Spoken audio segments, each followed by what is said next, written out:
personally, but there is so much secure on the side of TTV, but in the end, it came down to a secure from Brave Birders in a very clutch moment. So the fact that they managed to outplay both the Spirit Shackle and the Wicked Blow to be able to get that, actually pretty incredible. Yeah, some great plays around that final moment where the Urge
tournament, they have such a gigantic chance to pull off. It was close the entire time. They were just slightly behind, and I felt like it really evened things up, exactly like you mentioned for that second basement Reggie. So just amazing stuff from them. They were talking about in their interview exactly game plan they drafted up did not come to fruition. Now, is it an execution issue? Is it just a bit of a timing problem? Or is it a whole rework of the strategy? Well, TTV is going to have to decide that headed into game number 2 as soon as we head into draft. Well, one thing that I do want to point out is how strong Brave Birders were in the early game. They held on very, very well against a team that has been known to shut out a lot of other teams that maybe they do end up kind of outplaying on that day in the early game very, very well. And so they were able to stay relatively close, like you mentioned, inexperience, and just kind of stay in the game until they got that second basement Reggie, kind of even things up. So yeah. I really don't know what you do as a, tell me if you have any ideas, Zoinks, because sure. As TTV, what do you even do here in this second draft when they first pick, for example, Sylveon? Yeah, I mean, Sylveon is a really interesting Pokemon because on really don't know what you do as a, tell me if you have any ideas, Zoinks, because sure. As TTV, what do you even do here in this second draft when they first pick, for example, Sylveon? Yeah, I mean, Sylveon is a really interesting Pokemon because on paper, it doesn't look as bulky as it truly is, but it definitely has a bit of that defensive ability. Brave Birders currently hovering that exact same band, TTV doing likewise. Obviously, the Dodrio pick for Brave Birders is a worrisome one. They do not want to be dealing with whatsoever. So, no pivot for either of these teams. We're sticking to the game plan that we decided early on, and now it's Brave Birders in first pick position. Do we see an attacker again, or is the Slowbro going to be taken away from Zugrug? It is not. Chandelure, the first lock-in. All right. Yeah, again, Brave Birders, they just play at their own pace. They choose, they play their draft at their own pace. They're just like, you know what, we're just going to choose what we're good with. And honestly, makes a lot of sense. On the other side, though, 2 very strong picks to be able to give away as a second pick here with the, of course, Zugrug grabbing that Slowbro and then the Urshifu, which was doing so well. Yeah, I mean, Celestial in recent months really picking up this Pokemon and making it truly one of their own. We saw them a lot on Lucario in the past. Now, a pivot over to the Wicked Blow is the next step in TTV's evolution, it seems. Sylveon locked in again by Brave Birders, and having that bulk of Clefable has truly been a problem for TTV to try to figure out. There's some early game moments where the Alolan Ninetales and the Slowbro were trying to combo. I mean, Zugrug and Lutano trying to find these early knockouts, and they just couldn't because of how powerful Clefable was. And we're seeing very similar teams here, but here's a pretty big shift as we're going to see the Venusaur picked up. Aside from that, though, are we at a 100% same teams? I think we actually are, or maybe there's one more shift, but we're already pretty early in the day. I'm already getting mixed up with these matches. The Venusaur, though, pretty cool pick. Yep, Venusaur, the only Pokemon that is swapped from last matchup. So Lutano now going to be taking up that central area role and allowing Otter to start playing within Path. Where Otter was playing the Decidueye for them last game, we've now pivoted and we're going a bit in the Venusaur direction. Something that is always so exciting to me. Lutano really putting this pick back on the map, despite Spraggles hating their trainer card. Oh well, you know, just oh well, bit of a situation. Let's hear what they have to say, though, as we send it over to Spraggles and Dupsnax. All right, TTV Brave Birders game number 2 coming up, and we do have that Venusaur heading out to Eos Island, Dupsnax. Yeah, what I'm most excited about is Otter on that A9. Before A9 got its buffs, Otter was an A9 believer, and you can only imagine how excited they were when they turned that Pokemon up to level 11. Yeah, without question. Now, you can see the target banning continues between these two teams. We have Brave Birders continuing to ban out Mew. That is a comfort pick for Otter, obviously, and they do not want them to have that Pokemon. This is something that you and I have talked about a lot, is how valuable the ban phase is right now for banning a specific player. Like, if I'm playing against Dupsnax, I don't want to see a Slowbro. I'm banning it out right away. Here we go, game 2. I appreciate that. A little vote of confidence there for the kid. Brave Birders going to be on the purple side here. We see them rolling down. Natser and Asha, tell you what, that bottom path was a little rocky in game 1, but they certainly elevated and stepped up on the backside of that. So I'm looking forward to that here in game 2. Yeah, without question right here as we move towards this central Audino right here, excuse me, Indeedee right here. Audino, I'm back on remote stadium right now, Dupsnax. As we can see, our Machamp looking for a score right here. Brave Birders, TTV. Looks like we have a reset happening on the stage right now as they're getting ready here for game number 2. Yeah, I just want to make sure everything's above board between these two squads. Make sure they have every opportunity, and there's nothing that can be at fault here. So, hey, take a second, sort out that technical difficulty there, and we'll be back in with some action. I wish I could do this in my solo queue games. Take a pause. Hey, everybody, we're not going. I don't know what we're doing right now. We got a few people fighting over center. Let's get it together, okay? Let's get back on the same page. Back on the same page. Hit that. We call that a soft reset in the biz. Yeah. I don't know what business that is, and I'm not too sure who says it, but I'm almost positive it's a real thing. I feel like we're always hearing the term soft reset with whatever business Sure. we are in right now. It's usually people saying, stop saying soft reset. No one uses that term. Listen to us, Spraggles. We thought we'd have barely any times for bits, and much less here we are. Bit out of control, out the gate. I think one of the most exciting things about having a moment like this is that we get a chance to be on camera. Exactly. And do something dumb. So, you know what? I may or may not have unplugged some stuff by the stage before the match started to give us more camera time, because that's important for us. I'm often moving around back here, pulling on wires. And honestly, I'm not even really exaggerating. I'm often pulling on a lot of wires. The first thing I did before we got up to cast the first game, I was sitting in a chair. I stepped on my own headset cord and fell. Yeah, I stepped on his headset cord and fell as well.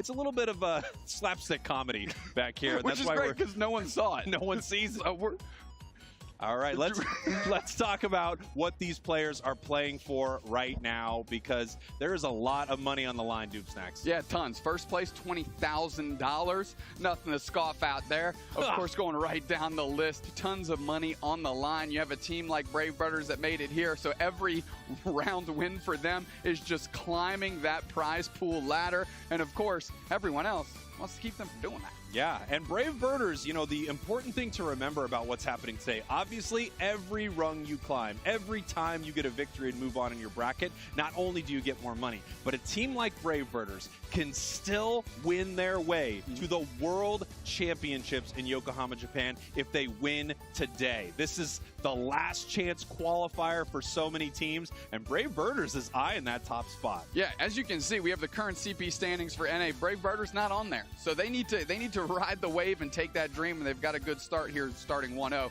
But going down the list here, Amaterasu, 6,515 points leading the pack. Luminosity and TTV right behind. Those three teams have locked their spot to Worlds on CP earned throughout the season alone.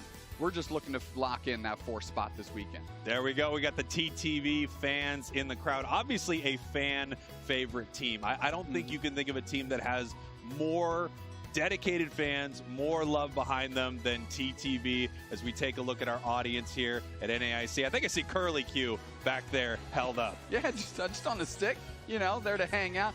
I'm telling you, we got a banana suit. Look at this. Unite goes out, man. You know, they told me I couldn't wear that banana suit. Well, I mean, they borrowed it from us. Yeah, it was in our They're luggage. actually wearing 2. Believe it or not, they're wearing 2 of those banana suits. There we go. The crowd watching our games right here. Oh, Lutano jersey, let's go! Come on. Where's all the Duke Snack jerseys at? I haven't paid anybody to wear one yet. Yeah, we would have to pay people to wear them. That's without a doubt. Without I question. didn't know we were back on camera, but here we are. We're right back, and we're going to be back to this game very, very soon, obviously. I think a lot of people are shocked that Brave Birders takes game number 1 right there, but that is the tricky situation that you get into when you start hitting that Rayquaza. Everybody's up. There were no big KOs. I mean, at any moment, that can be taken by an enemy, especially when you are using all of your damage, all of your possible secure moves to get rid of Rayquaza. Your opponents are ready to go. Well, that's the thing. Great call by TTV, right? Like Zoinks was saying, Zug got vision on 4 of the 5 players. They went for it, and guess what?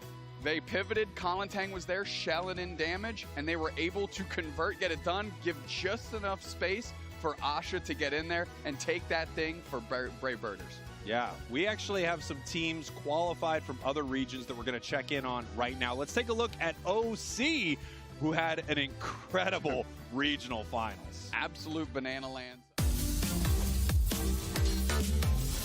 Hey trainers, Kellosaurus here. As the Pokemon Unite Championship Series season is coming to a wrap, we need to take a closer look at what happened in the OC region. Dark horse of the OC region, Legends Reappear, caused massive upsets as they defeated the number 2 seed iClad and last year's world competitors in the Losers Finals. They secured themselves a spot in the Grand Finals against the number 1 seeded team, ExoClan. The regional grand finals felt like deja vu, as ExoClan and LDR had previously battled each other earlier on in the day in a 3-game set in the winners' final. This was LDR's chance for redemption, as they clutched their way to a bracket reset after their Wigglytuff, Liz, performed a spectacular Starlight recital, cleansing and shielding their team, so they could knock out 3 members of EXO and go ahead and rip the Rayquaza for those scoring shields. After a grueling 9 matches, LDR finally came out on top and defeated another one of OC's Titans for the day. They earned themselves a $20,000 prize, a ticket to Worlds in Yokohama, Japan, and also the title of OC's champions. While EXO may have been defeated, they still earned their ticket to Worlds thanks to the championship points they earned throughout the season. Congratulations to Legends Reappear and ExoClan. Make sure to tune into the World Championships in Yokohama, Japan to cheer them on. That's right, the World Championships coming up here, Doob Snacks. Obviously, that was one crazy regional finals for OC. It was, I mean, we were watching it from where we were broadcasting NA and EU, of course, the same weekend. And we have a group chat between ourselves and, of course, Zoinks and Chef. And we were just, as soon as iClan was defeated, we were like, what is happening out here in OC? And it kind of leashed us in for the next 4 hours or whatever, because that was a heck of a grand finals marathon. Yeah, like a Reggie getting pulled away. We were leashed into that, and it was an incredible series right here. It's going to be amazing to see all these teams get together at Worlds. Let's look at what's happening right here at NAIC. I mean, incredible stuff. Thousands of people here in attendance, thousands upon thousands watching at home. This is just amazing. Absolutely. Not just Pokemon Unite. But every other game is going to have players that are trying to qualify for their version of the World Championships here. And this is a huge step in that journey, not just for that is us on a huge screen looking at ourselves. It's amazing. We're here and we're also there. This is actually Is this Inception? how I think we probably need to do the rest of the broadcast. We can have the game a little bit smaller below us. I don't want to be the whole thing, but I do want to be on the giant screen. Most of the thing. Most of it. We were just told that we need to stand by for draft, which means we've got Pokemon Unite action right on the way. These teams scrapping it out to try and earn their spot on top of the pedestal. One tiny pedestal. Oh, we do have this very tiny pedestal, and as soon as you brought it out, we're heading right into our draft. Game number 2, Brave Birders TTV. Obviously, TTV down a game, but they did look fantastic in the game. I love the play calling as well. I love the decision to say, yes, it's close, but we can take this moment right here. Brave Birders, however, capitalized on it. We're going to have to see what that looks like as we head in here to game number 2. Yeah, quite honestly, I mean, the odds were in the favor of TTV. Nothing, when it comes to Rakeways, unless the entire other team is eliminated, is ever 100%. But TTV took the strong, calculated choice. Of course, Brave Birders, if you give them just, a 5% chance, they're going to take it, and 5% chance hits every once in a while. Yeah, it worked out for Brave Birders here in game number 1 as we see them continue to draft their team here. We've got that Urshifu being locked in, the Hoopa being locked in, Ender on the Hoopa. I don't know if there's a player more well-known for this Pokemon. I mean, Ender is just so incredibly skilled with Hoopa. Yeah, absolutely. Of course, we're just seeing these teams lock in the same Pokemon that they had chosen already for Game 2, of course, keeping that above board. But to your point about Ender on Hoopa, a lot of miles on that Pokemon for Ender. So, yeah, it's no surprise that they're able to really step up and make some big-time plays and really always be in support, which is truly what their role is. Talk to me a little bit about Clefable right here, because we don't see this Pokemon a ton. I think it's always a very viable pick for these teams, and it actually felt like it worked out great for Brave Birders. I saw many, many moments where it felt like someone from Brave Birders was going to go down, saved by that AoE healing from Clefable, the amazing Unite move. This feels like an underused Pokemon to me. Yeah, it definitely is the Pokemon that has the easiest time hitting those like astronomically high healing numbers that we see on those final stat screens. But specifically, Clefable plays incredibly well with Hyper Voice Sylveon, of course with Machamp, with that Trevenant that play very far forward, so you can just kind of get in their pocket, fire up Moonlight, take care of a couple players at once on your team, make sure they're sustained, and they can keep the push going. Here we go. We can see our players loading into this game. Brave Birders looks like they're feeling good, feeling relaxed. Look at that energy. Yeah, I mean, they are cool as cucumbers, not celery, which is a shame. They didn't get us any celery for this weekend. But you're taking you see Natser? Just the deepest lean in that play position, and they're here to have fun. They're playing with comfort. I love seeing them. This is a great place to be in when you're where Brave Birders is right now. A lot of people have counted you out, right? And now you come here, you go up against one of the best teams possibly in the world, and you take game number 1 as we head in here. Game 2, Brave Birders, your purple team. TTV, your orange team. Yep, like I was saying before, Natser, Asha going to hit in that bottom path. If they can get just a slightly stronger start in game 2 than they did in game 1, they're going to be off to a heck of a good position here.